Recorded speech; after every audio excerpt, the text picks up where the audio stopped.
आपको कहा था, देखो मैंने आपको कहा था वो जो फॉर्मूला है उसका डेरिवेशन अल्टीमेटली इम्पोर्टेंट नहीं है ही नहीं वो काम का वो, ठीक है। कोई डेरिवेशन नहीं पूछा जाता है उसका कभी भी, लेंथी डेरिवेशन है, ठीक है। फिर भी हाँ, नॉलेज पॉइंट ऑफ व्यू के लिए चाहिए तो मैं एक सजेशन दे रहा हूँ, ठीक है। शायद टेक्स्ट बुक में भी ये थोड़ा बहुत दिया हुआ है, थोड़ा सा दिया हुआ है इसके बारे में कैसे ये आती है, एक बार देख लो। कोई नीड अल्टीमेटली नहीं है उस डेरिवेशन का एक्चुअली, ठीक है। कभी फेस टू फेस आप मिलेंगे तो बता दूंगा, या तो देखता हूँ आगे चल के लेक्चर्स में बता दूंगा, बट टू बी ऑनेस्ट इतना कुछ इंपॉर्टेंट है ही नहीं वो चीज, फॉर्मूला, ठीक है। तो फिलहाल क्या है, पहले चैप्टर पूरा होने का ही मुझे बहुत इंतजार है कि थोड़ा पहले जल्दी चैप्टर खत्म हो, तो कर देगा मैं, करा दूंगा, नहीं तो नेक्स्ट टाइम देखते हैं। वो it's not that important but, ठीक है। और कुछ है ऐसा इंपॉर्टेंट फॉर्मूला जो आपको चाहिए? क्लियर है, कॉन्सेप्ट क्लियर है, क्या समझ में आया था क्या हुआ था? ठीक है। Yes sir. हाँ तो आगे बढ़, today I am going forward. अब देखो last time we discuss the topic of mutual induction. अब म्यूचुअल इंडक्शन तो हो गया, अब हम लोग आज एक डिवाइस पढ़ेंगे, एक ऐसा एक इंस्ट्रूमेंट पढ़ेंगे जो म्यूचुअल इंडक्शन के ऊपर काम करता है। It's based on the mutual induction, so the device which works on the basis of mutual induction, that device is a transformer. हम लोग आज डिवाइस पढ़ेंगे, इसका नाम है ट्रांसफॉर्मर। ये नाम आपने सुना होगा ना, ट्रांसफॉर्मर। कभी कभी Yes. ऐसे बोलते हैं ना कि यस जब कभी कभी हमारे इलेक्ट्रिसिटी चली जाती है, लाइट चली जाती है, तो बोलते हैं ट्रांसफार्मर खराब हो गया होगा या ट्रांसफार्मर उड़ गया, ऐसा बोलते हैं। तो Yes. इस सुना तो होगा ट्रांसफार्मर, ठीक है। तो आज हम लोग ये देखेंगे कि ट्रांसफार्मर क्या होता है, कैसे होता है, ठीक है। Let's begin it, okay. अब ट्रांसफार्मर कैसे होता है, सी डू इट। सपोज ये एक रेक्टेंगुलर पीस है, एक रेक्टेंगुलर स्ट्रक्चर है, ठीक है। ठीक है, इमेजिन करो ये जो आपको दिख रहा है ना, सपोज ये जो रेक्टेंगुलर स्ट्रक्चर दिख रहा है, ठीक है। Suppose it is made up of iron, ये आयरन का बना हुआ है, it is called as iron core, okay. अब ये चारों साइड्स तो हैं इसको, इट इज हैव 4 साइड्स, लेकिन बीच में से ये सपोज ये पूरा हॉलो रहता है, it's a hollow from the middle, okay. अब एग्जाम में भी आपको ऐसे ही बनाना है 2 डायमेंशनल, लेकिन अगर मैं इसको खाली थोड़ा 3 डायमेंशन में कन्वर्ट करूं तो ये कुछ ऐसा होगा, देखो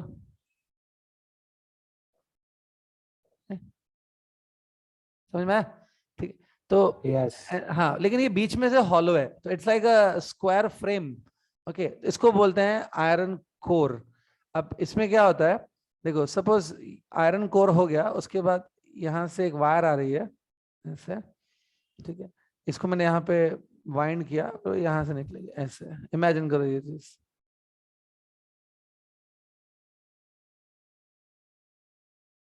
of course you can imagine this, right?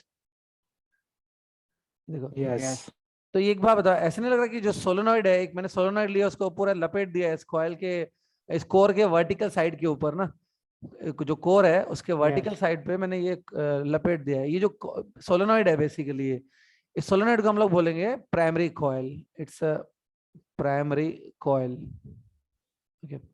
अब दूसरी तरफ आएंगे, दूसरा जो वर्टिकल साइड, यहाँ पर भी ऐसी एक कॉइल लपेटी जाएगी ऐसे, ओके। इसको, इस लपेटने को हम लोग बोलते हैं wound. The primary coil is wound on the vertical side of this core, and this is now ये एक दूसरी coil है सेम, ठीक है। इसको बोलते हैं सेकेंडरी coil। आपको याद होगा म्यूचुअल इंडक्शन के लिए 2 coil की नीड होती है, एक से नहीं होगा काम, तो ये 2 coil है, प्राइमरी एंड सेकेंडरी, ओके। अभी जो coils है ना, देखो प्राइमरी coil है, सेकेंडरी coil है, ठीक। इसको तुम coil बोल सकते हो, ऑफ कोर्स ये coil ही है, लेकिन इसको हम लोग वाइंडिंग भी कहते हैं टेक्निकल लैंग्वेज में, इट्स कॉल्ड वाइंडिंग, वाइंडिंग। अब ये वाइंडिंग के कौन से मटेरियल की बनी होती है? It's made up of copper, copper की बनी होती है ये, इसको कॉपर वाइंडिंग, मतलब जो कॉइल्स है वो कॉपर की बनी हुई है, they are called copper winding. और जो रेक्टेंगुलर पार्ट था that is made up of iron, so it is called iron core, ठीक है। डायग्राम दिख रहा है, समझ में आया? इस डायग्राम में कुछ ऐसी चीजें जो नहीं समझ में आई तो बोलो, जो अभी तक जो डायग्राम है वेरी क्लियर? सर वो दोनों को कॉपर वाइंडिंग बोलते हैं ना? हाँ हाँ, दोनों कॉपर की होती है, दोनों आइडेंटिकल होती है, खाली फर्क होता है नंबर ऑफ टर्न्स का। प्राइमरी में अलग टर्न्स हो सकते हैं, सेकेंडरी में नंबर ऑफ टर्न्स अलग हो सकते हैं, टर्न्स आर डिफरेंट। सपोज मैं ऐसे लिख देता हूँ, प्राइमरी जो कॉइल है ना उसके number of turns are NP, और सेकेंडरी जो कॉइल है उसमें number of turns are NS, turns can be different, everything else is same. ठीक है, यस सर। ठीक है, तो डायग्राम समझ गया यहाँ तक। ठीक है, यही बस ट्रांसफार्मर का कंस्ट्रक्शन है, इतना ही होता है ट्रांसफार्मर इन द कंस्ट्रक्शन। ठीक है, अब इसकी हम लोग वर्किंग देखेंगे, कंस्ट्रक्शन यही हो गया। अब इसकी वर्किंग देखेंगे, काम कैसे करता है और ये किस काम के लिए यूज होता है, वो मैं समझा देता हूँ। अब देखो, ये डायग्राम तो मैंने बना लिया, it's a real diagram of the transformer. लेकिन हम लोग क्या करेंगे, अभी थोड़ा सिंप्लीफाइड डायग्राम बना के एक्सप्लेन, अभी वर्किंग देखेंगे इसकी। Let's see the working of the transformer. Okay, working के लिए मैं वापस डायग्राम बना रहा हूँ, लेकिन इस बार थोड़ा चलो सिंपल बना देंगे इसको। Let's make a simple diagram.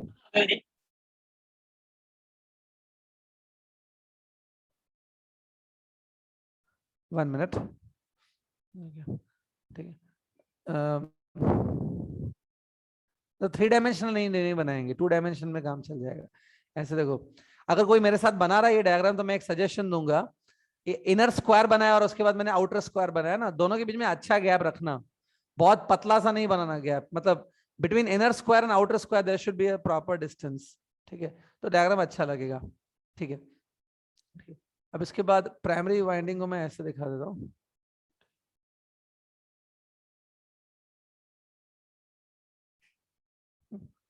ये हो गई प्राइमरी, इधर है सेकेंडरी।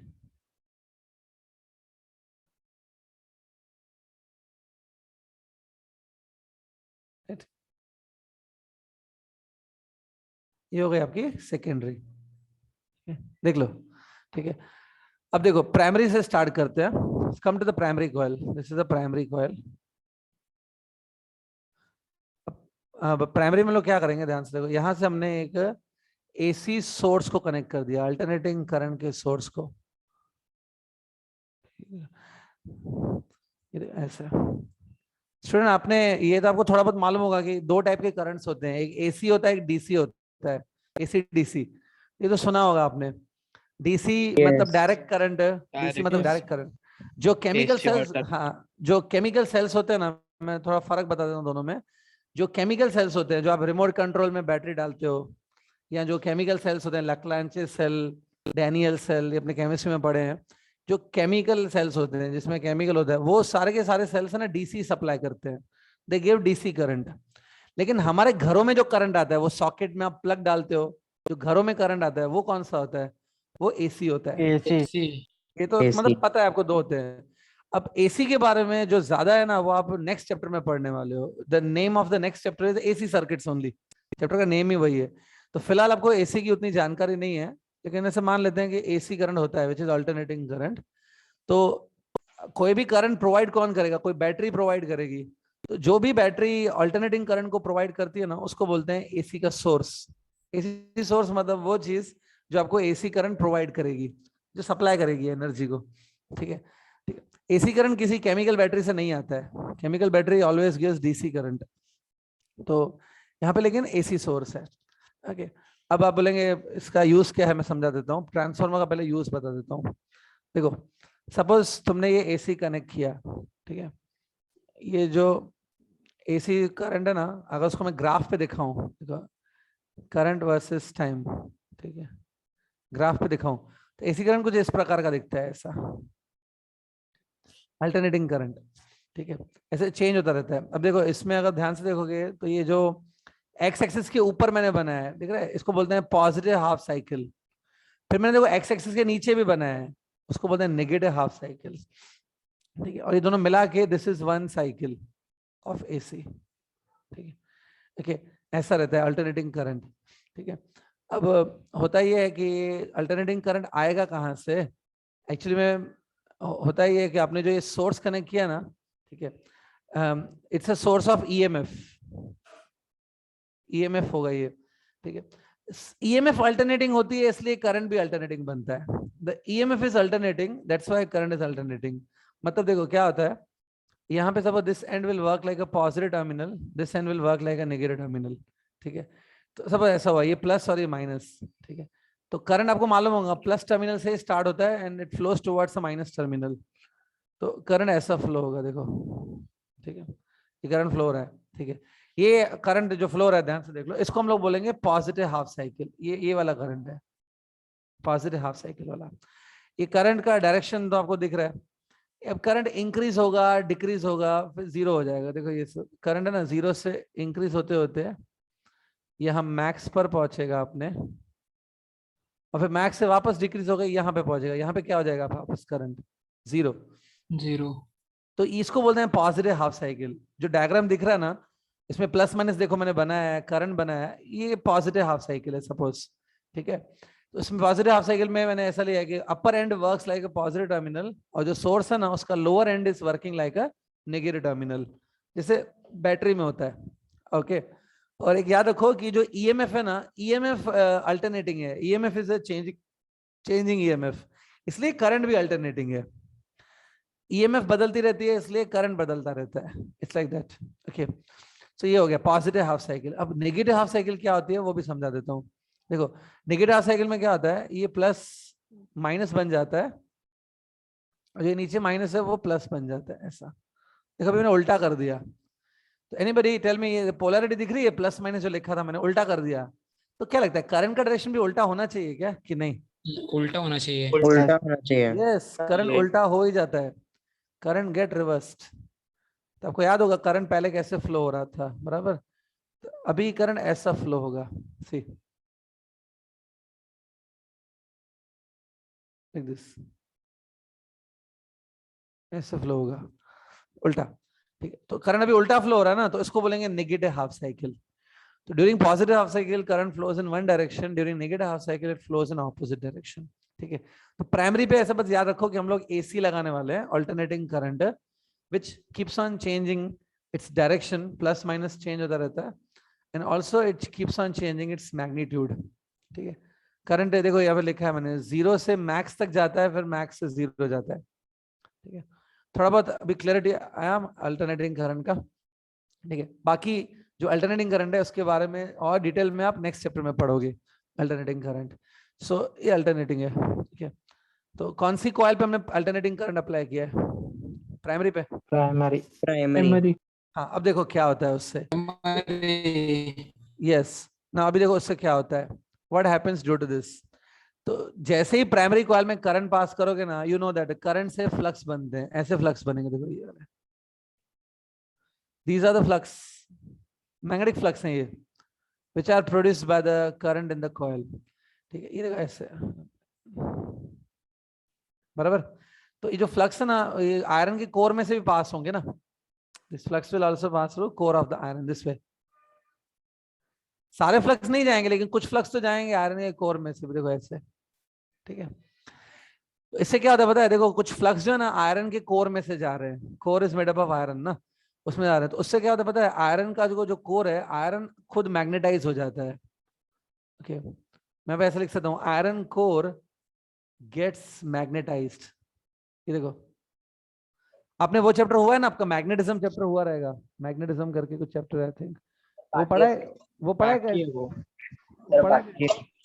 डायमैग्नेटिक, पैरामैग्नेटिक, फेरोमैग्नेटिक, ये सब पढ़े हैं क्या? यस पढ़ा है। यस, कहाँ, केमिस्ट्री में, फिजिक्स में? केमिस्ट्री फिजिक्स में पढ़ा है क्या? नहीं, फिजिक्स में नहीं पढ़ा होगा। नो सर, केमिस्ट्री में तो शायद फिजिक्स में ज्यादा डिटेल में होता है ये, फिजिक्स में ज्यादा डिटेल में। देखो मैं थोड़ा शॉर्ट में बता देता हूँ, जब आप वो चैप्टर करोगे फिजिक्स में तब ज्यादा समझेगा। 3 टाइप के मटेरियल होते हैं, dia, para and ferro, dia, para, ferro. अब आयरन की बात कर रहे थे, आयरन का तो नाम भी फेरस होता है, iron is also called ferrous. तो आयरन एक फेरोमैग्नेटिक मटेरियल है, iron is a ferromagnetic material. तो फेरोमैग्नेटिक मटेरियल में क्या होता है, जब आप आयरन को, जो कि फेरोमैग्नेटिक मटेरियल है, आयरन को जब आप किसी मैग्नेटिक फील्ड में रखते हो, उसमें से मैग्नेटिक फ्लक्स पास करते हो ना, तो आयरन मैग्नेटाइज हो जाता है। मैग्नेटाइज हो जाता है मतलब आयरन खुद भी एक मैग्नेट बन जाता है, ओके। और उसकी वजह से क्या होगा, आयरन खुद मैग्नेट बन जाएगा, तो आयरन अपने भी फ्लक्स प्रोड्यूस करेगा। मैग्नेट होता है ना, अपने आसपास लाइंस बना लेता है मैग्नेट, तो आयरन भी मैग्नेट हो जाता है और वो भी लाइन अपनी बना लगता है। तो यहाँ पर देखो, ये आयरन क्यों यूज किया था हमने कोर में, क्योंकि देखो ये जो फ्लक्स है ना, ये कुछ फ्लक्स आयरन के कोर में से जाएंगे, उससे आयरन कोर भी मैग्नेटाइज हो जाएगा। मैग्नेटाइज हो जाएगा मतलब वो मैग्नेट की तरह बिहेव करेगा। उससे क्या होगा मालूम है, और फ्लक्स प्रोड्यूस होंगे, there are more flux produced. और ये और फ्लक्स कौन प्रोड्यूस करेगा? प्राइमरी वाला करंट नहीं, it will not be produced by primary current, the extra flux will be produced by iron core. Core खुद मैग्नेटाइज हो गया है ना, तो इससे क्या होगा, फ्लक्स का नंबर काफी बढ़ जाता है, इधर काफी सारे फ्लक्स पास होते हैं, देखो ऐसे पूरे ये फ्लक्स सिस्टम में पास होने लगता है। ओके, जितने फ्लक्स उस प्राइमरी ने प्रोड्यूस किए थे ना, उसके कंपैरिजन में बहुत ज्यादा फ्लक्स आयरन प्रोड्यूस करता है, क्योंकि आयरन फेरोमैग्नेटिक मटेरियल है, तो उसकी प्रॉपर्टी है वो कि बहुत ज्यादा फ्लक्स प्रोड्यूस करेगा। तो ये ब्लू ब्लू लाइंस दिख रही है ना, जो ब्लू ब्लू सर्किल्स मैंने बनाए, वो सब मैग्नेटिक लाइंस हैं, और उनको आप फ्लक्स भी बोल सकते हो। ठीक है, तो दिख रहा है फ्लक्स, कुछ फ्लक्स देखो बाहर जा रहे हैं which are produce by primary, but बहुत सारे फ्लक्स आयरन कोर के अंदर बनते हैं। ठीक है, अब ध्यान से देख के बताओ, जो फ्लक्स है, flux are passing through only primary coil और flux are also passing through secondary coil? Secondary coil. दोनों से पास हो रहे हैं, वो बेटर है ना बोलना कि दोनों से पास हो रहे हैं। यस, दोनों से। हाँ, अब होता है क्या है, एक्चुअली प्राइमरी ने जो भी फ्लक्स प्रोड्यूस किए, whatever flux are produce by primary current, वो सारे के सारे फ्लक्स तो सेकेंडरी से नहीं जा रहे हैं, लेकिन आयरन अपने फ्लक्स बना रहा है। उससे क्या होता है, आयरन इतने ज्यादा फ्लक्स बनाता है कि हम लोग ऐसे मान सकते हैं कि almost flux passing through primary and flux passing through secondary are almost equal, दोनों में से equal number of flux pass होते हैं। मतलब प्राइमरी का आप एक टर्न ले लो, let's say you take 1 turn in the primary, उसमें से आपने देखा कि 10 लाइंस जा रही हैं, 10 मैग्नेटिक लाइंस पास हो रही है, वही सेम 10 के 10 लाइन हम लोग मान सकते हैं कि सेकेंडरी के एक टर्न से भी पास होंगी। ठीक है, तो होता क्या है कि flux which are passing through 1 turn ना, पर टर्न, एक टर्न से जो फ्लक्स जा रहे हैं, वो दोनों कॉइल्स के लिए क्या हो जाते हैं, सेम हो जाते हैं। फ्लक्स पर turn is same, okay, for both the coils. समझ में आ रहा है कि वापस एक बार बताऊं इस चीज को, समझा क्या? सर वापस बताइए। सर वापस रिपीट करो। देखो सिंपल है, पहले एक बात, अब who is the main producer of the flux? पहले पहले फ्लक्स किसने प्रोड्यूस किए थे? प्राइमरी तो उसके सारे फ्लक्स सेकेंडरी से शायद नहीं जा पाएंगे, कुछ फ्लक्स देखो बाहर की तरफ लीक हो जाएंगे। ठीक है, प्राइमरी के सारे फ्लक्स सेकेंडरी से नहीं जाएंगे, मैं मानता हूं वो चीज, सारे प्राइमरी के फ्लक्स सेकेंडरी से नहीं जाएंगे, लेकिन जो प्राइमरी के फ्लक्स है उसकी वजह से आयरन का जो कोर है वो मैग्नेटाइज हो जाता है। ठीक है, आप आयरन का कोर देखो, आयरन के कोर में से फ्लक्स जाएंगे ना, तो आयरन के कोर में से फ्लक्स जा रहे हैं, मतलब as if iron core is placed in a magnetic field, तो वो मैग्नेटाइज हो जाता है, उससे आयरन अपने फ्लक्स प्रोड्यूस करता है, और काफी सारे फ्लक्स बढ़ जाते हैं आयरन कोर के अंदर, क्योंकि आयरन खुद फ्लक्स प्रोड्यूस करता है। तो फ्लक्स इतने ज्यादा बढ़ जाते हैं कि मैं अप्रोक्सीमेटली ऐसे मान सकता हूं कि जितने फ्लक्स प्राइमरी से जा रहे हैं वही फ्लक्स घूम घूम के सेकेंडरी से जा रहे हैं। Almost flux numbers are what same, वो आपने बोला हाँ, दोनों में से सेम फ्लक्स जाएंगे। अब होता क्या है कि फ्लक्स थ्रू 1 टर्न अगर तुमको निकालना ना, फ्लक्स थ्रू 1 टर्न, प्राइमरी में, प्राइमरी को देखो, उसमें से एक टर्न में से सपोज 30 फ्लक्स निकल रहे हैं, तो वही 30 के 30 फ्लक्स सेकेंडरी के एक टर्न से भी निकलेंगे। ठीक है, बाकी total flux through primary will not be equal total flux through secondary. क्या होता है, सपोज एग्जांपल, एक टर्न में से 30 फ्लक्स जा रहे हैं। ओके, एक टर्न में से 30 फ्लक्स जा रहे हैं, और ऐसे 10 टर्न्स हैं, 10 टर्न्स आते हैं, total flux will be 10 into 30, that is 300। Okay, suppose ये प्राइमरी के लिए हुआ। अब सेकेंडरी के भी एक टर्न में से, सेकेंडरी का जो एक टर्न है उसमें से भी 30 फ्लक्स ही जाएंगे, लेकिन सपोज सेकेंडरी में 10 टर्न्स नहीं है, सेकेंडरी में टोटल 20 टर्न्स है, तो टोटल फ्लक्स थ्रू सेकेंडरी कितना हो जाएगा, 600 हो जाएगा। Total turns are not equal, but flux through 1 turn will be let's say 30-30 suppose, तो वो दोनों का सेम है। ठीक है, okay. अगर अभी भी क्लियर नहीं है तो बस इतना याद रखो, प्राइमरी में से अगर 3 लाइंस निकल रही हैं, 3 फ्लक्स निकल रहे हैं, तो सेकेंडरी से भी वो 3 फ्लक्स निकलेंगे, 3 लाइंस वही घूम के सेकेंडरी में जाएंगी। तो flux through 1 turn with let's say 3, same 3 flux will go in the 1 turn off the secondary also. ठीक है, इतना कोई डिटेल में पूछेगा भी नहीं, बट थोड़ा ध्यान में रखो। तो flux through 1 turn is same for both the coils. Okay, मैंने लिखा है यहाँ पे। ओके, अब लेट अस सपोज, अभी क्या कर देते हैं, ये जो flux which are passing through 1 turn ना ऑफ द प्राइमरी और सेकेंडरी, दोनों में से फ्लक्स थ्रू 1 टर्न ना, उसको मैं सिंबल देता हूं phi. Let phi is a flux passing through per turn. Okay, ठीक है, अब देखो, तो अगर कोई पूछे कि प्राइमरी में कितने फ्लक्स हैं, प्राइमरी में, ठीक है, प्राइमरी के फ्लक्स बता रहा हूं, इधर मैं लिख रहा हूं फ्लक्स इन द प्राइमरी। तो एक बात, एक टर्न से कितने फ्लक्स जा रहे हैं, एक टर्न से 5, बराबर ना, ये लिखा ना मैंने। यस हाँ Yes. तो प्राइमरी में आपको याद होगा मैंने लिखा था प्राइमरी में एनपी टर्न्स है, suppose NP is the number of turns in primary, तो टोटल फ्लक्स इतने पास होंगे NP into 5। Okay, similarly flux in secondary निकाल लेता हूँ मैं, जो फ्लक्स सेकेंडरी कॉइल से जा रहे हैं। सेकेंडरी की जो एक टर्न है ना, एक टर्न ले लो, 1 टर्न ले लो, उसमें से उतने ही फ्लक्स जा रहे हैं जितने प्राइमरी के एक टर्न से जा रहे हैं, 5। और सेकेंडरी के टोटल नंबर ऑफ टर्न्स कितने हैं, सपोज एनएस है, NS number of turns in secondary, so multiply करो, ये हो गया total flux through secondary. Okay, और ये बन गया फ्लक्स थ्रू प्राइमरी। अब थोड़ा बहुत समझा क्या और क्लियर किया सिंबल से मैंने? Yes sir yes sir. ठीक है, अब प्रॉब्लम क्या है मालूम है, अभी मेन चीज आएगी। प्रॉब्लम ये है कि आपका जो प्राइमरी में ना ऑल्टरनेटिंग करंट तुमने लगाया हुआ है, तो अगर क्योंकि वो करंट अल्टरनेटिंग है, मतलब करंट बार बार बदलता रहेगा, क्योंकि वो एसी करंट है, करंट बदलेगा तो फ्लक्स भी बदलेंगे ऑब्वियसली। सपोज आपका सोलोनॉइड है, उसमें अब तुम करंट ही पास नहीं करो सोलोनॉइड से, तो आसपास मैग्नेटिक फील्ड फ्लक्स बनेंगे क्या करंट के बिना? नहीं बनेंगे।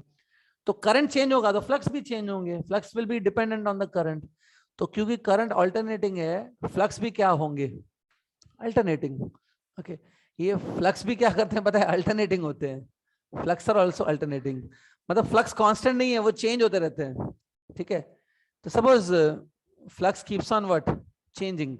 ओके, सो अभी देखो मैं स्टार्ट कर रहा हूं, ये देखो, flux passing through primary coil is NP into 5। Okay, इसका तुम डेरिवेटिव ले लो, D five by D T. Okay,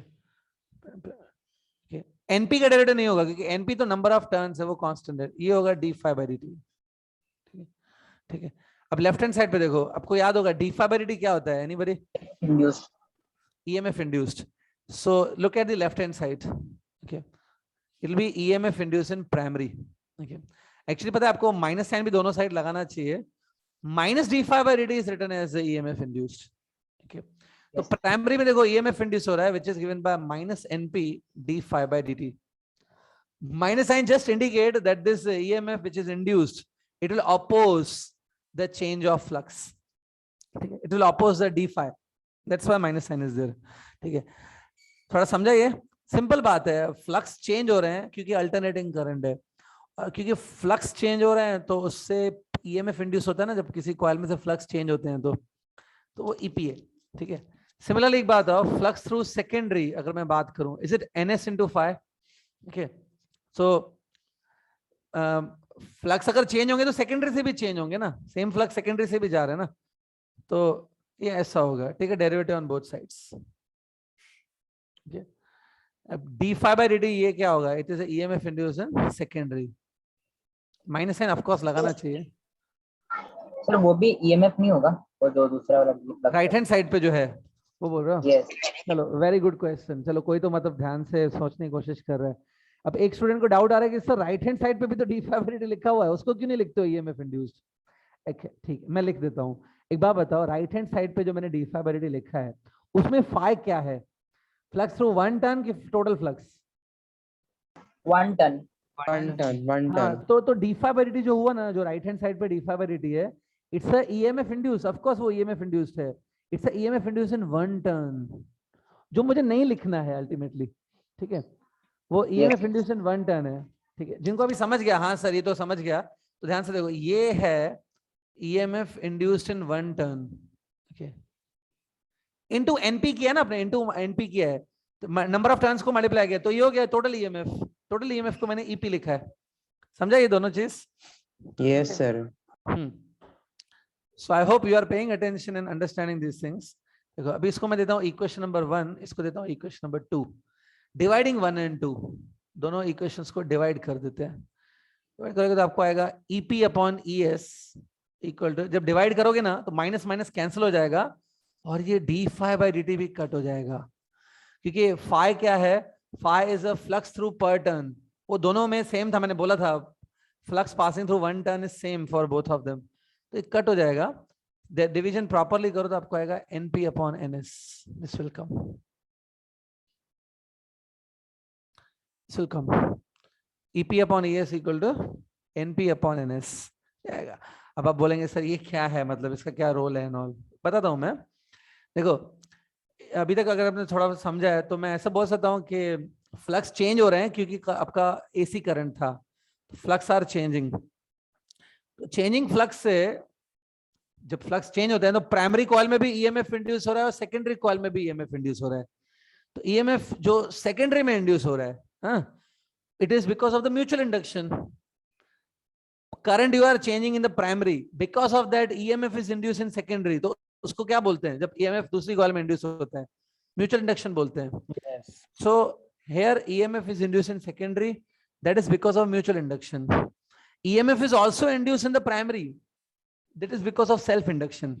ठीक है, तो ऐसे बोला जाता है कि ये म्यूचुअल इंडक्शन पे डिपेंड है डिवाइस, लेकिन म्यूचुअल इंडक्शन भी हो रहा है और सेल्फ इंडक्शन भी हो रहा है।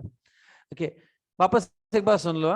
Due to change in current in the primary, EMF induced in primary, that is self induction, and due to change in current in the primary, EMF is induced in secondary, that is a mutual induction। यहाँ पे दोनों होते हैं।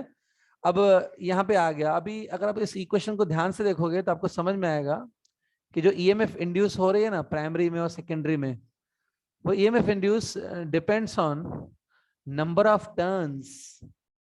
Equation में क्या है? NP upon NS क्या है? नंबर ऑफ टर्न्स है ना, तो it depends on number of turns.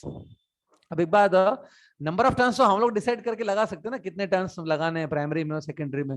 Suppose एक बात मैंने ऐसे किया, सपोज कि number of turns in primary is less then number of turns in secondary. Suppose मैंने ऐसे किया, okay, so NP upon NS, this ratio will be less than 1, correct है? देखो, यस। हाँ, अब ये जो इक्वेशन जिसको मैंने बॉक्स में डाला है उसको देखो, NP upon NS is equal to EP upon ES। इधर मैं EP अपॉन ES भी लिख सकता हूँ। तो देखो ये क्या बन गया, EP लेस देन ES, बराबर। देखो सर लेसर देन 1 वाला नहीं समझा। अच्छा एक बात, ये इसको मैं लिख देता हूँ केस 1, पहला केस ले लेते हैं। ये जो NP लेस देन NS, समझा ये क्या लिखा है मैंने? मतलब number of turns in primary are less, in secondary turns are more. Yes sir. हाँ, ये अब ये तो हम लोग कर सकते हैं ना। देखो ट्रांसफार्मर हम लोग ही बनाते हैं, इंजीनियर सपोज बनाते हैं, तो कितने टर्न्स प्राइमरी में लगाऊंगा, सेकेंडरी में टर्न्स, वो तो मैं बना सकता हूँ ना। मैं प्राइमरी में 100 टर्न्स रखूंगा, सेकेंडरी कॉइल के में 200 टर्न्स रखूंगा, हमारी मर्जी। तो turns we can decide, right? तो किसमें टर्न्स मैंने ज्यादा रखे हैं? पहला स्टेप पढ़ो खाली, किसमें टर्न्स ज्यादा? हाँ, अब जो NS लिखा है ना मैंने, NS को दूसरी तरफ शिफ्ट कर दो, दूसरे साइड NS को शिफ्ट करो, तो कहाँ जाएगा? NS डिनोमिनेटर में ही जाएगा ना। Yes sir. क्या एक काम करो, दोनों साइड NS से डिवाइड कर दो, divide both sides by NS। समझा क्या? तो क्या आएगा? NP upon NS is less than 1 आएगा रेशियो। अब लुक एट दैट इक्वेशन जिसको मैंने बॉक्स में डाला है, वो इक्वेशन को देखो।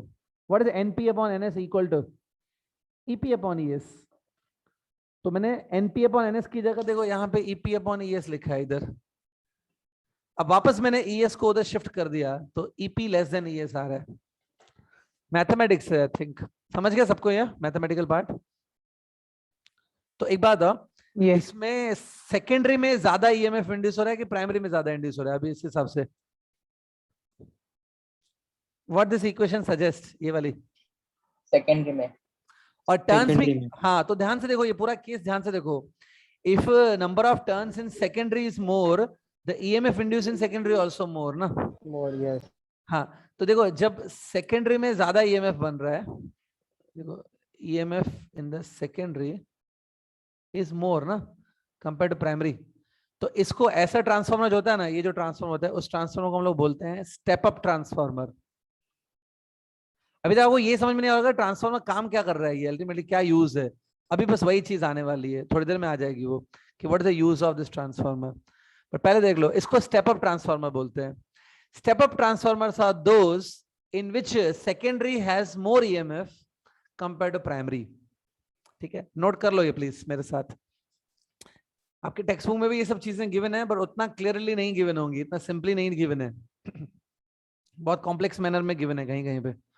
तो इसे सिंपल मैनर में नोट कर लो इसको प्रॉपर्ली। नोटेड? तो ऐसे ट्रांसफार्मर को क्या बोलते हैं? रिपीट करो ना। अरे बेटा सिंपल बात है, तुम एक काम करो, तुम एक आयरन का कोर ले लो, आयरन का एक कोर, उस पे वायर तुम लपेट सकते हो ना, कॉपर की वायर लो, लपेटो उसके ऊपर, लपेटना तो आता है। डोंट माइंड, ऐसे मजाक कर रहा हूँ, लपेटना तो आता है ना, मतलब कॉइल को आप लपेट सकते हो कोर के ऊपर, ठीक है। तो लपेटो उसको। एक बात है, जब मैं लपेटूंगा उसको, हिंदी में लपेट नहीं बोलते हैं, जब मैं वाइंड करूंगा कॉइल को, क्या मैं 100 टर्न्स रख सकता हूँ? 100 टर्न्स, 100 टाइम्स टर्न्स मार सकता हूँ ना मैं, ठीक है। यस हाँ Yes, क्या मैं हाँ क्या मैं 200 टर्न्स मार सकता हूँ कॉपर की बड़ी वायर लेके? 200 टर्न्स मार लिए। हाँ, तो नंबर ऑफ टर्न्स, Yes. हम तो नंबर ऑफ टर्न्स मेरी चॉइस है ना, जितने टर्न्स मुझे चाहिए मैं लगा सकता हूँ। तो मैं क्या करूंगा, मैं सेकेंडरी में ज्यादा टर्न्स रखूंगा, प्राइमरी में कम टर्न्स रखूंगा। ये पॉसिबल है, वेरी मच पॉसिबल। तो मैं सेकेंडरी में ज्यादा टर्न्स रखूंगा ना, सेकेंडरी में ज्यादा टर्न्स, तो ईएमएफ भी सेकेंडरी में जो टोटल बनेगा वो ज्यादा होगा, और जो ईएमएफ बनेगा प्राइमरी में, ईएमएफ जो इंड्यूस होगा प्राइमरी में, वो कम इंड्यूस होगा।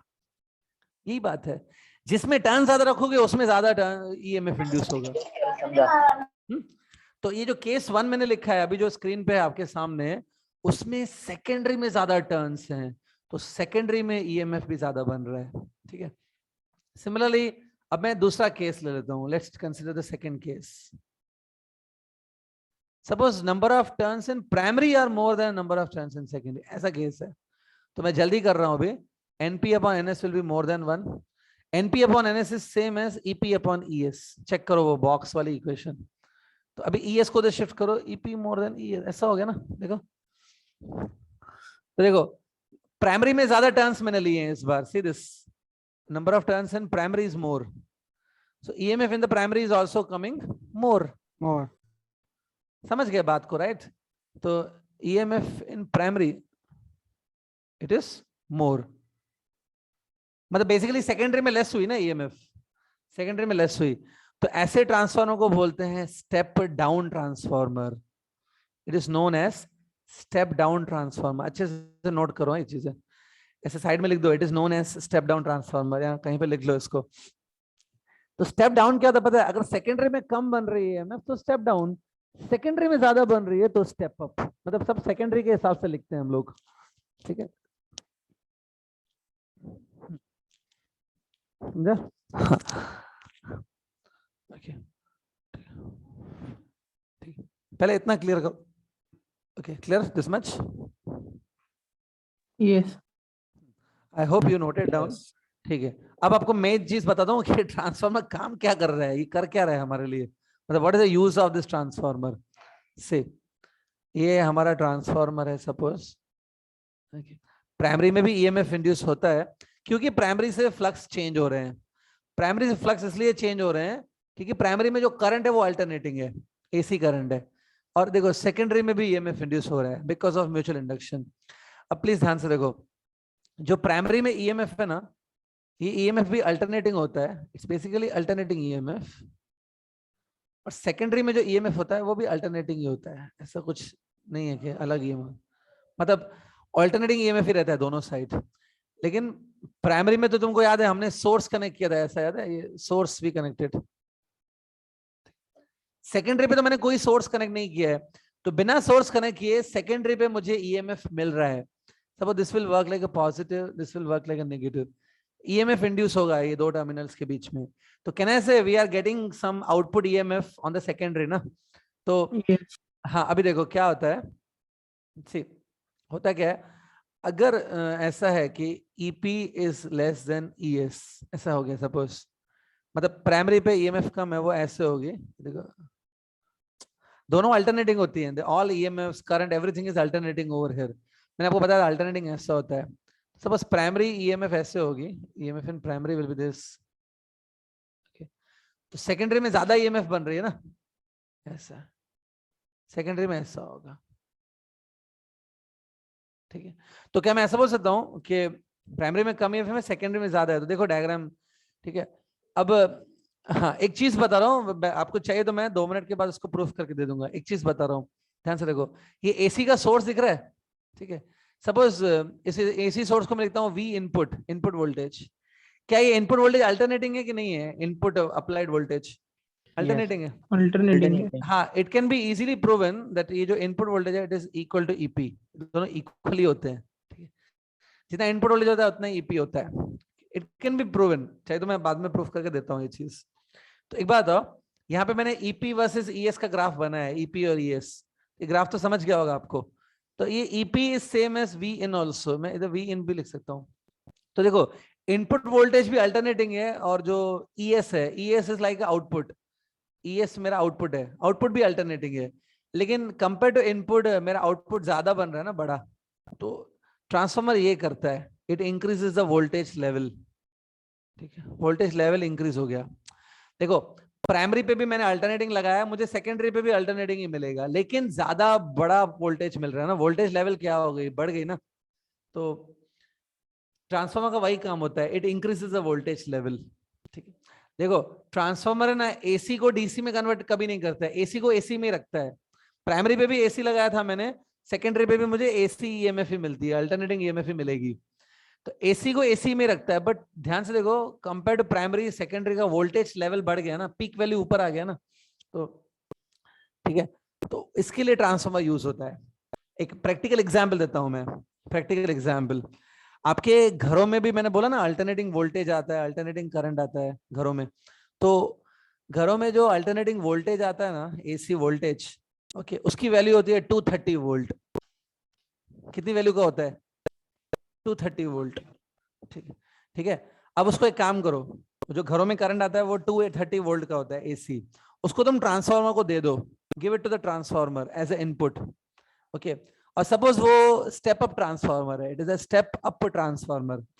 तो सेकेंडरी पे ज्यादा ईएमएफ बनेगा, 230 से ज्यादा बनेगा कि 230 से कम बनेगी ईएमएफ सेकेंडरी में? ज्यादा। तो होता क्या है पता है, क्या होगा, सपोज 230 से वो 2300 हो जाएगी ईएमएफ। 230 वोल्ट से अल्टरनेटिंग वोल्टेज 2300 वोल्ट हो जाएगा। ठीक है, तो इस काम के लिए यूज होता है, वोल्टेज लेवल को बढ़ाने के लिए। ओके, समझा थोड़ा बहुत? ओके, हाँ हाँ। अब आप बोलेंगे, अभी आगे बढ़ता हूं मैं। तो सेकेंडरी में जो ईएमएफ बन रहा है वो ज्यादा है प्राइमरी से। एक बात बताओ, सेकेंडरी में जो ईएमएफ बन रहा है वो कम हो सकता है क्या प्राइमरी ईएमएफ से भी? ये सर नंबर ऑफ टन्स कम करके। उसको स्टेप Yes, डाउन, sir. उसको आई थिंक स्टेप डाउन बोलते हैं फिर, राइट? तो यस सर। हाँ, Yes. तो एक बात बताओ, सपोज मेरे घर में ना 230 वोल्ट का एसी वोल्टेज आ रहा है, 230 वोल्ट एसी, उसको मैंने स्टेप डाउन ट्रांसफार्मर को दे दिया, स्टेप डाउन को। स्टेप डाउन तो उसको कम कर देगा। ठीक है, तो क्या होगा आपका 230 से 23 वोल्ट हो जाएगा। ठीक है, अल्टरनेटिंग का अल्टरनेटिंग ही रहेगा, एसी का एसी रहेगा, लेकिन वो 230 से 23 हो जाएगा। तो वोल्टेज लेवल को बढ़ाने के लिए और कम करने के लिए 230 को आप 2300 पे पहुंचा सकते हो, या 230 को 23 पे भी पहुंचा सकते हो। उस काम के लिए यूज होता है कौन? ट्रांसफार्मर। ओके सर पहले इतना क्लियर करो, अभी मैं आगे बताऊंगा। हाँ बोलो, क्या डाउट है? सर ये मतलब स्टेप अप स्टेप डाउन एक ही में रहता है कि दो अलग अलग ट्रांसफॉर्मर लगाते स्टेप अप स्टेप डाउन के लिए?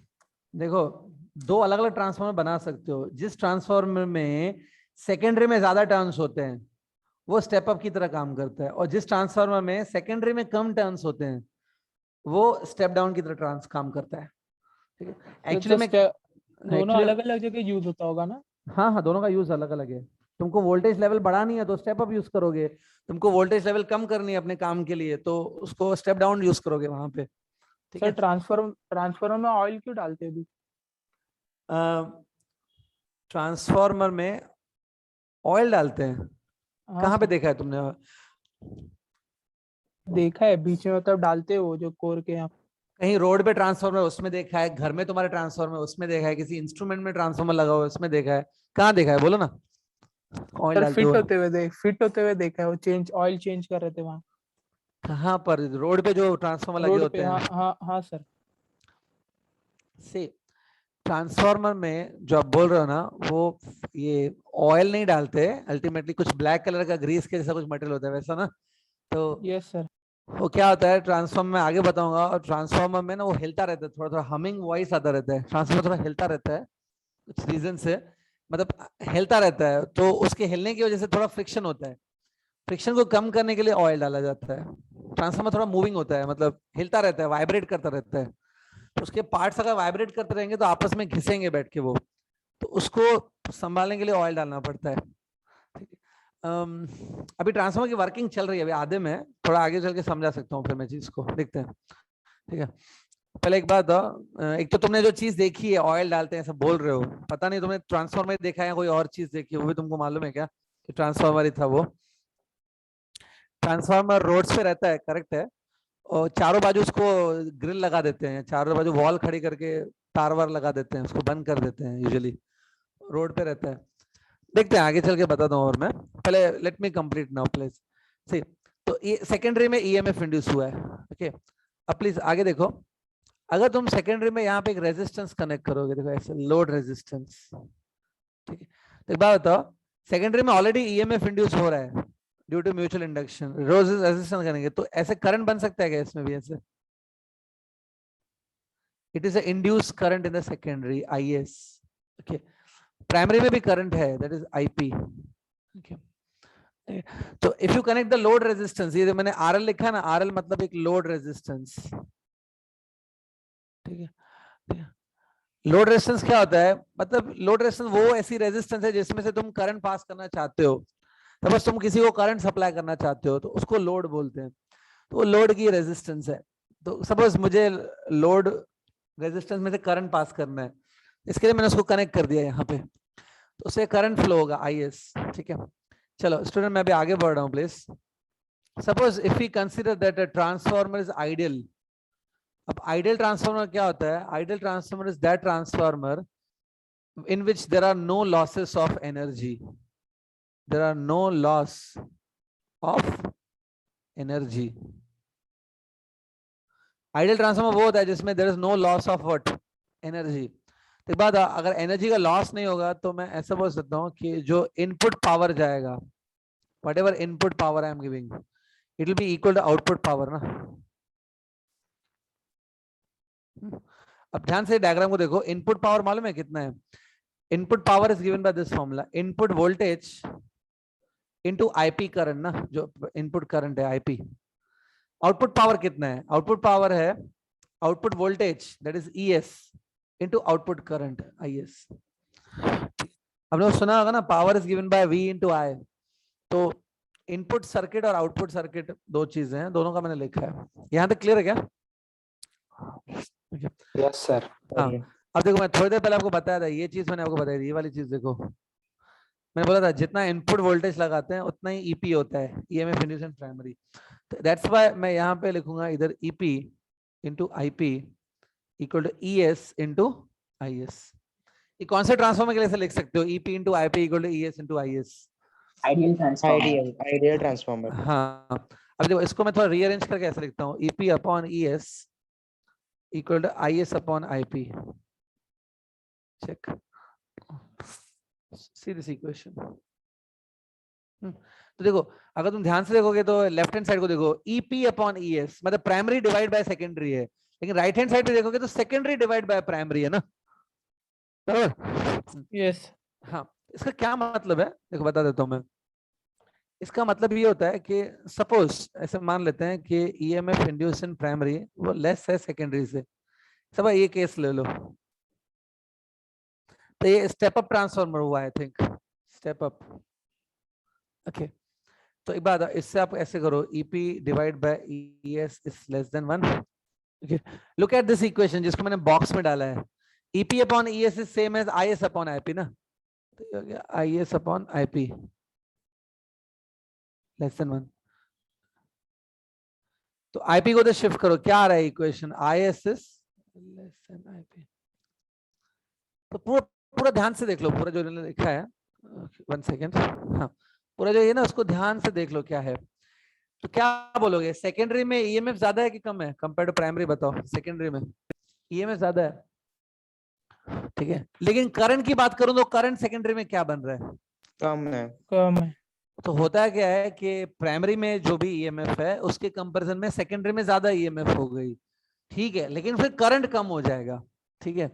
ऐसा क्यों हो रहा है सर? देखो अगर ऐसे बोलो मैं, प्राइमरी के कंपैरिजन में सेकेंडरी में EMF ज्यादा है, अगर मैं ऐसे मान लूं कि चलो करंट भी ज्यादा हो गया, सेकेंडरी में करंट भी ज्यादा हो गया, तो मतलब ये हो गया कि आउटपुट पावर तुम्हारा ज्यादा हो गया इनपुट पावर से, बराबर ना?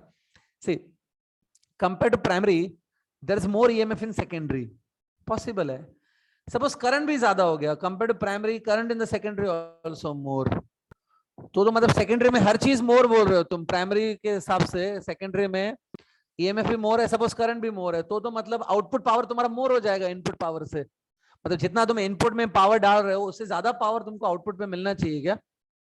नहीं, तो जितना इनपुट पावर है उतना ही आउटपुट पावर निकलेगा ना। सर नहीं समझा सर,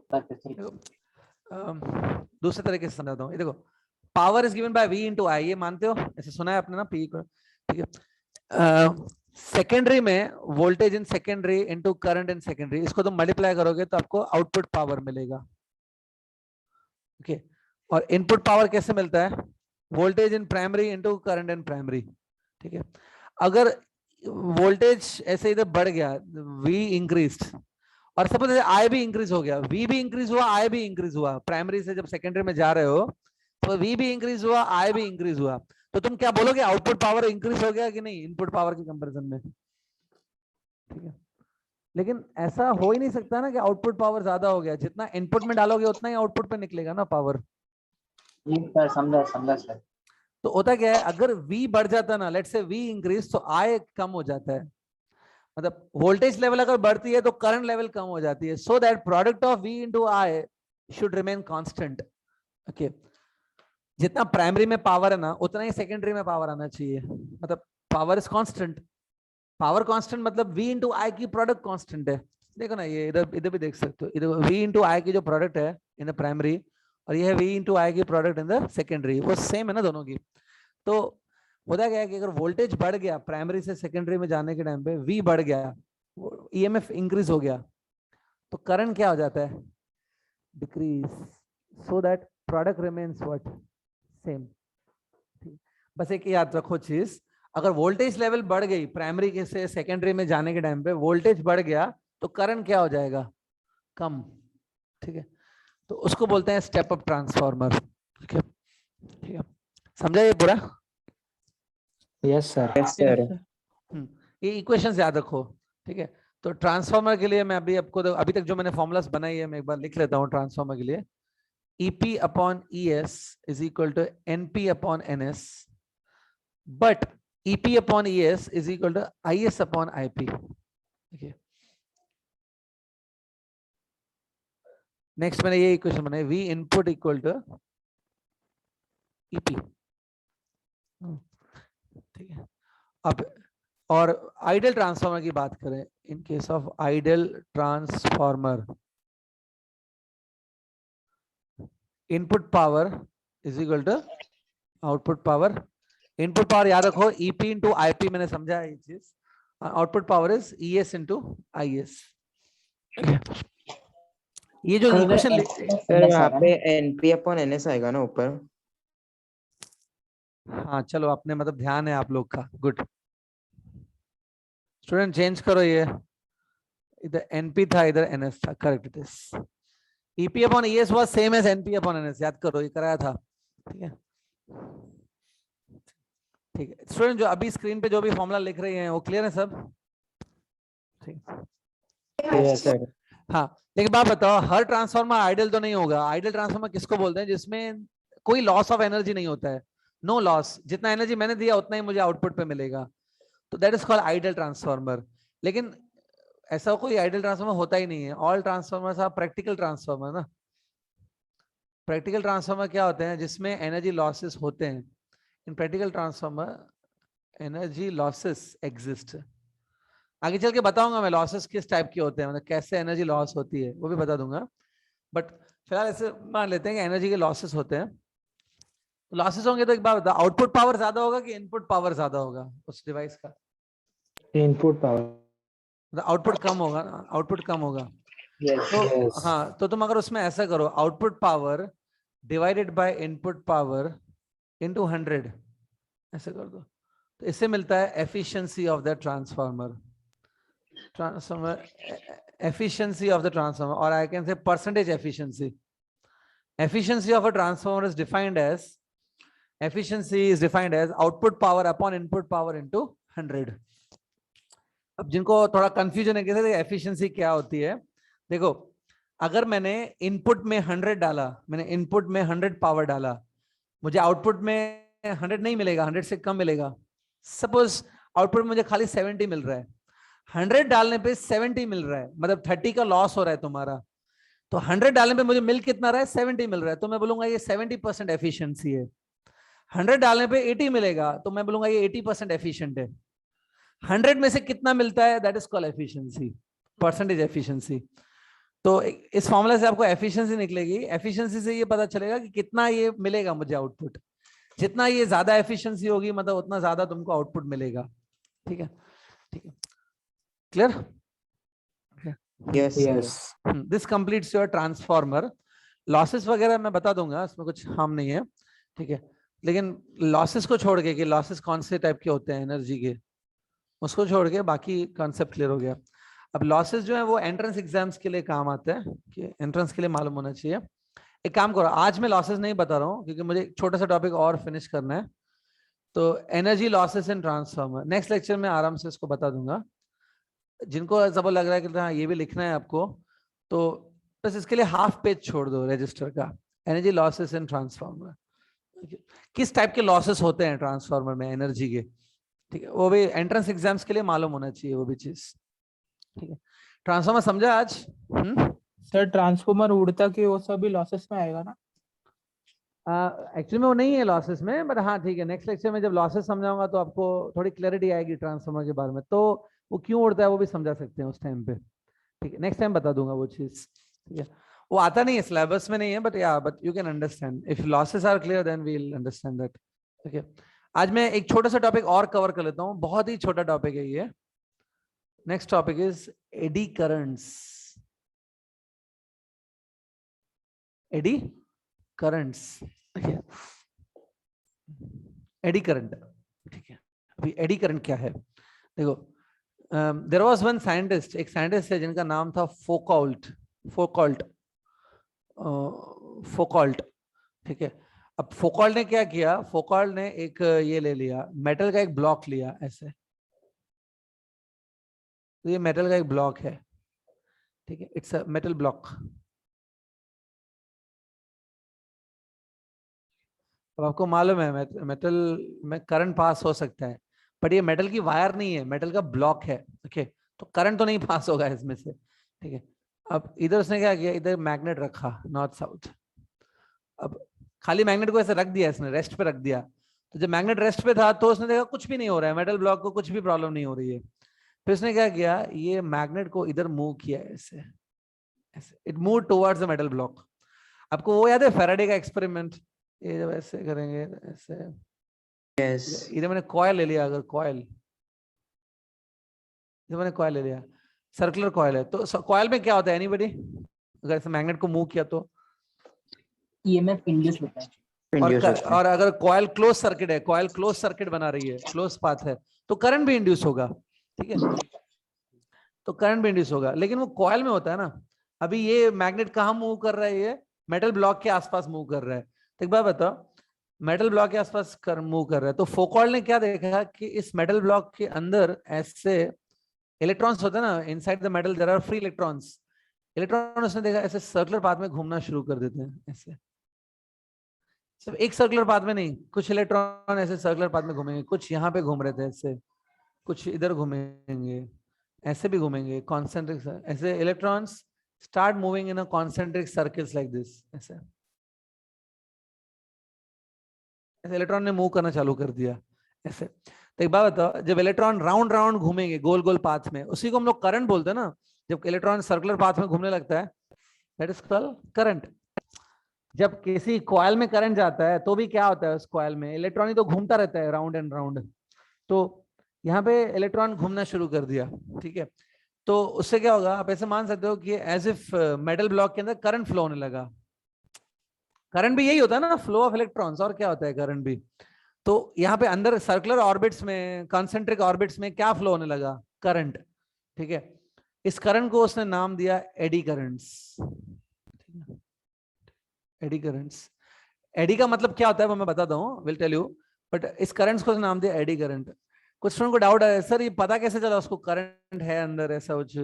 देखो ये जो करंट बना ना मेटल ब्लॉक के अंदर, ये करंट आप गैलोनोमीटर से मेजर नहीं कर पाओगे, कहाँ लगाओगे गैलोनोमीटर, नहीं, you can't major.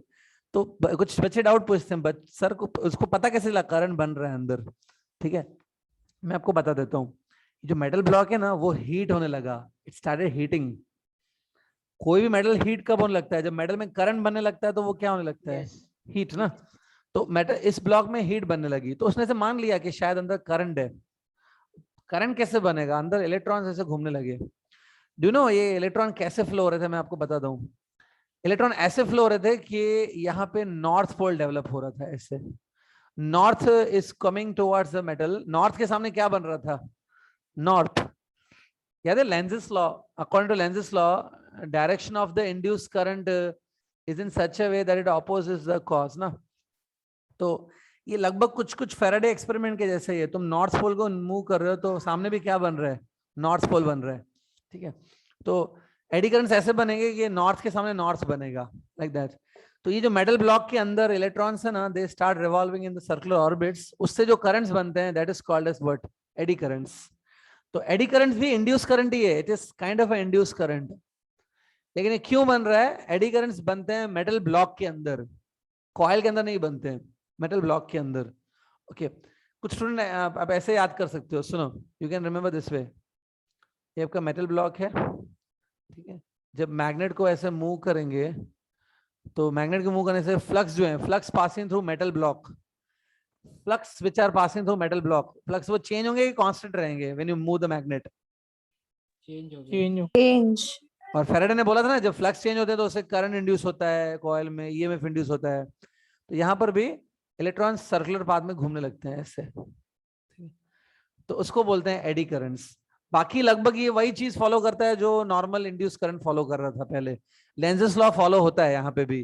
Can I say direction of induce current, direction of eddy current will be in such a way that will oppose the motion of the magnet, ठीक है। Lenz's law याद करो, Lenz's law ये बोलता है कि आपको opposition मिलेगी, याद है मैग्नेट को मूव करने के टाइम पे। Yes. Yes. हाँ तो यहाँ पर भी ऑपोजिशन मिलती है, ठीक है। अब खाली क्वेश्चन आता है कि सर इसको एडी क्यों बोलते हैं, what is the meaning of this eddy. देखो इंग्लिश लैंग्वेज में एक एडी वर्ड का मतलब क्या होता है कि सपोज अगर ये वाटर की सरफेस है, इट्स अ वाटर सरफेस, ठीक है। वाटर सरफेस एक बात होता है, अगर मैं पत्थर गिराऊंगा वाटर सरफेस पे तो देखोगा पानी में से रिंग्स बनती हैं, Ripples. हाँ इसको रिपल भी बोलते हैं, definitely it is called ripples, ठीक है। लेकिन ज्यादा इन रिंग्स को हम लोग एडीज भी बोलते हैं, एडीज इन द वाटर, ठीक है। तो जैसे ये पानी में रिंग्स बनती है ना, वैसे ही मेटल के अंदर सोचो, मेटल के अंदर वैसे ही इलेक्ट्रॉन भी रिंग्स के फॉर्म में घूमने लगते हैं, इसलिए उसका नाम उसने एडी रख दिया। एडी मतलब पानी में बनने वाली रिंग्स को बोलते हैं, ठीक है। और सिंपल बताऊं तो एडी मतलब गोल गोल, जस्ट राउंड राउंड, उसको इंग्लिश में बोलते हैं एडी। तो ये एडी करंट मतलब राउंड राउंड करंट्स, ठीक है, ठीक है। और इससे क्या होता है, मेटल ब्लॉक हीट होने लगता है। और एक चीज और याद रखो, एडी करंट्स का डायरेक्शन ऐसा होता है कि वो मोशन ऑफ द मैग्नेट को क्या करेंगे, अपोज, ओके। तो एडी करंट की जो एप्लीकेशन है, Oppose. हाँ एडी करंट की जो एप्लीकेशन है, कहाँ सारे एडी करंट यूज करते हैं वो सब, वो मैं नेक्स्ट लेक्चर में बता दूंगा। तो नेक्स्ट लेक्चर में will discuss application of eddy currents, plus also will discuss losses of transformer, okay.